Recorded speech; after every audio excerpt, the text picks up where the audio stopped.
গাঁজার সন্দেহে কন্টেইনার গাড়ি আটকে প্রায় 24 ঘন্টা পর গাড়িতে তল্লাশি চালিয়ে উদ্ধার প্রায় 4 কেজি শুকনো গাঁজা।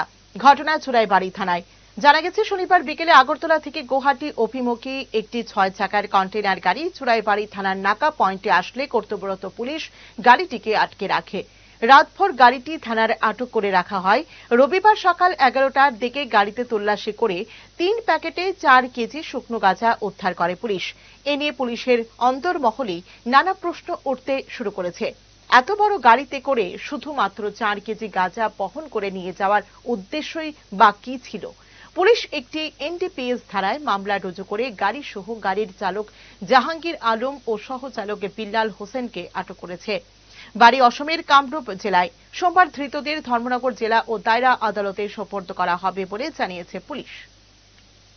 চুরাইবাড়ি নাকা পয়েন্টে যেসব গাড়ি ত্রিপুরা থেকে বের হয় সবগুলা গাড়ি চেক হয় এবং যেসব গাড়ি আসাম থেকে ত্রিপুরাতে ঢুকে ওইসব গাড়ি চেক হয়। তো রোজ যে রুটিন মাফিক চেক ছিল তা আজকে সকাল প্রায় 11টার সময় AS 25 FC 3529 যেটা একটা কন্টেনার ট্রাক ছিল 6 চাকা, যার মধ্যে অনলাইন ডেলিভারির কিছু রিটার্ন সামগ্রী ছিল। তো ওটাতে চেক করায় আমরা 3টি প্যাকেট পাই। 3টি প্যাকেটের মধ্যে প্রায় 4 কেজি 40 গ্রামের মতো গাঁজা আমরা রিকভারি করি।